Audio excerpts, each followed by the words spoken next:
Well, hello seeker, welcome back to my channel. For those who are new to my channel, this particular video is the 9th out of 18 chapters from Bhagwad Gita. That means we are pretty much halfway in the deepest ocean of knowledge. So if you haven't subscribed up until now, please go ahead and hit the bell icon. And for those who have been following me since past 8 episodes, we ended previous chapter on a note that Krishna says all beings are made of Brahma through multiple births over the cosmic material world, that is the matter world. It means when the soul, the Jeev, integrates with the material world, that is mind and body, that is when we take birth. And since we are born, we have a goal. But to achieve the ultimate goal of your soul, there can be only two paths taken. One path is through the yogic concentration and another through performing actions of austerity and charity. Chapter 9 talks in detail about the path taken in yogic concentration,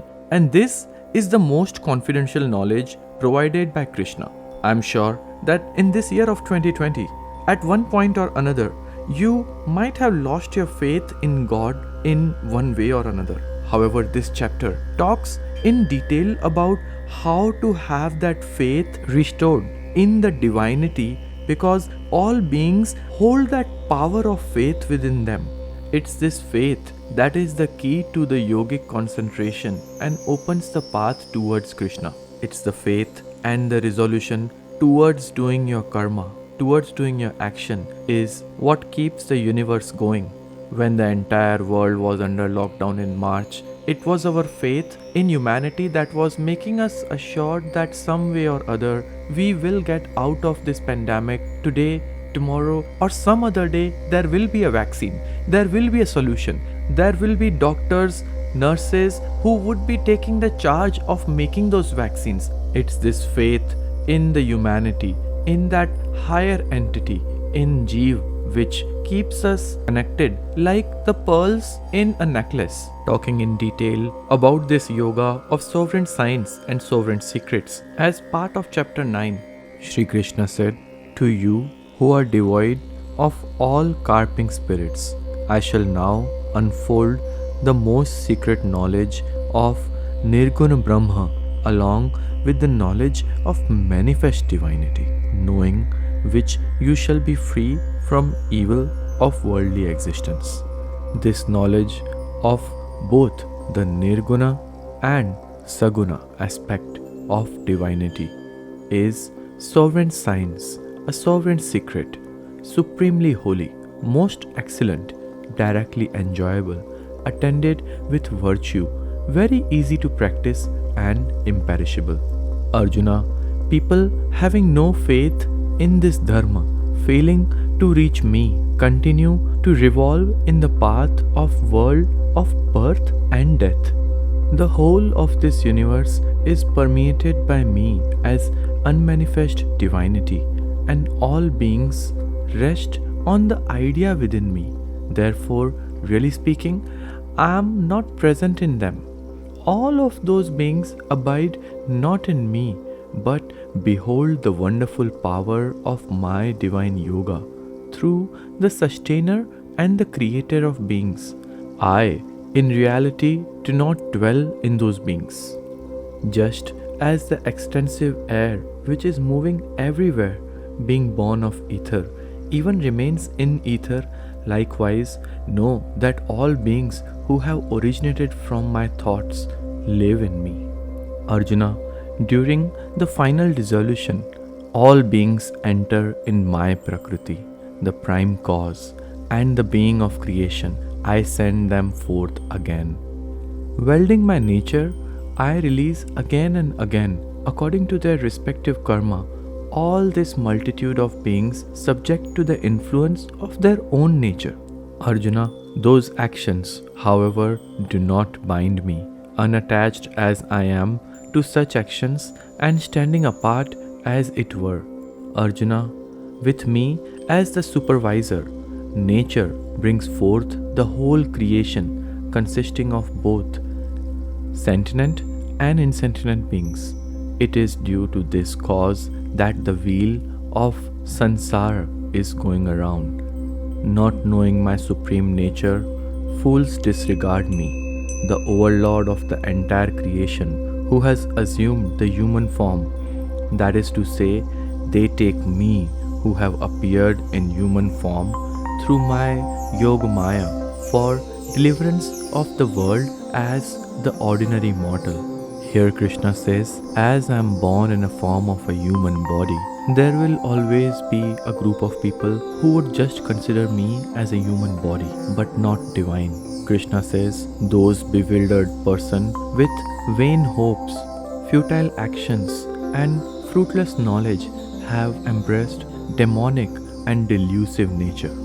On the other hand, Arjuna, great souls who have adopted the divine nature, knowing me as the prime source of all beings and the imperishable, eternal, worship me constantly with one-pointedness of their minds, constantly chanting my names and glories and striving of my realization and bowing again and again to me. Those devotees of firm resolution, ever united with me through meditation, worship me with single-minded devotion.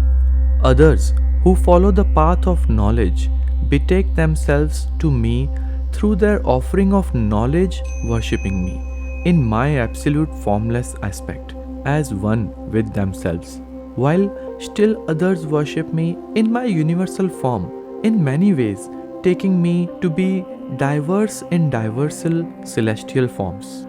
I am the Vedic ritual, I am the sacrifice, I am the offering to the departed, I am the herbage and food grains, I am the sacred mantra, I am the clarified butter, I am the sacred fire, I am the verily act of offering oblations into the fire.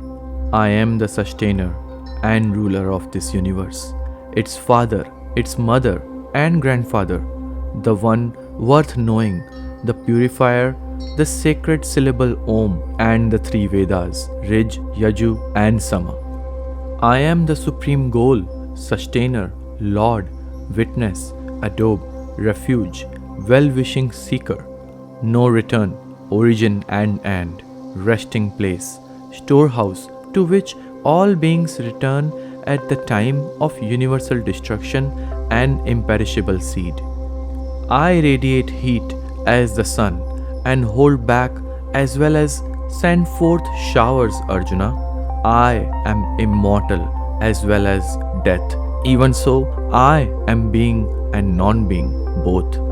Those who perform action with some interested motive as laid down in these three Vedas and have thus been purged of sin, worshipping me through sacrifices, seek access to heaven, attain Indra's paradise. As a result of their virtuous deeds, they enjoy the celestial pleasure of God in heaven.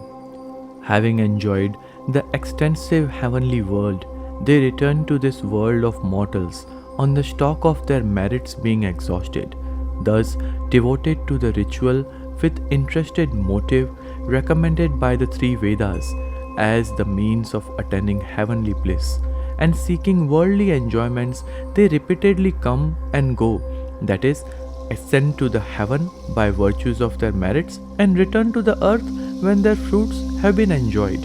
The devotees, however, who lovingly no one else constantly think of me and worship me in a disinterested spirit, to those ever united in thoughts with me, I bring full security and personally attend to their needs. Arjuna, even those devotees who endow with their faith worship other gods with some interested motive worship me alone through their mistaken approach. I am the enjoyer and also the Lord of all sacrifices, but they who do not know me in reality as the supreme deity, they fall, that is, return to life on earth. Those who are votaries of God go to the God. Those who are votaries to the evil reach the evil. Those who adore the spirits reach the spirit. Those who worship me come to me alone. That is why my devotees are no longer subject to birth and death.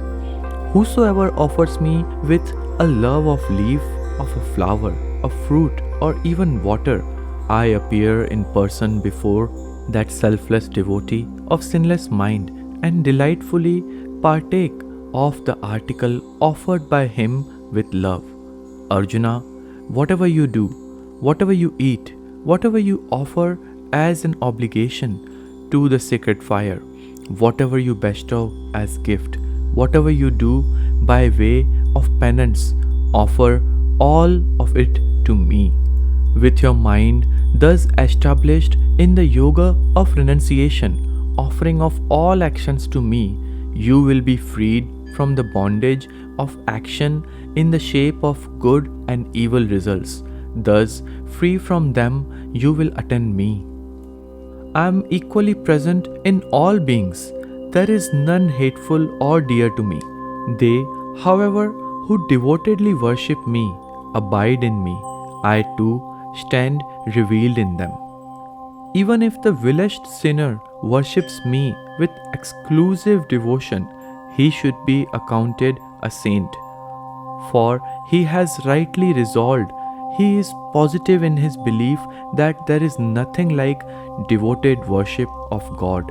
Speedily he becomes virtuous and attains abiding peace. Know it for certain, Arjuna, that my devotee never suffered degradation. Arjuna, woman, member of trading and agricultural classes, Shudras, those belonging to labor and artisan classes, as well as those impious birth, such as the Pariha, whoever they may be, taking refuge in me, they too attain the supreme goal.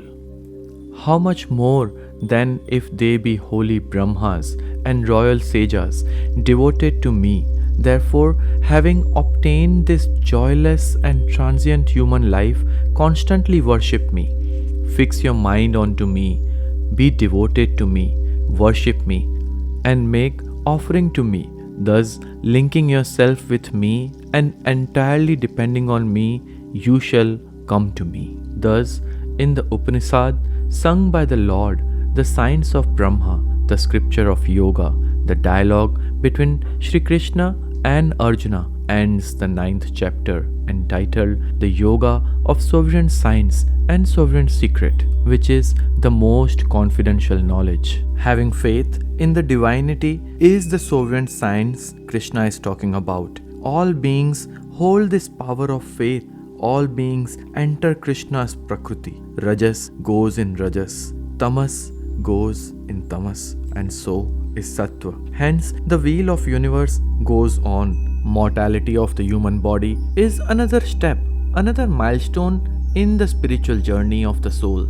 Faith towards Krishna is the key in any form. In demonic nature, people reject Krishna as the ultimate goal. In the divine nature, people worship him. In devotional nature, people offer him bhakti, that is the devotion. By chanting his name, those who are knowledgeable offer their knowledge, and rest worship him in his universal form. Hence, he is accepted in any form. He is the Vedic literature. He is the supreme goal, the ultimate goal where all beings, spiritual or material, return. Those who perform action to seek heaven get involved in the cycle of life and birth through the multiple births and return back to the material world. But if you devote yourself in the yogic concentration with the devotion towards the divine power, you can also attain the supreme and the ultimate goal.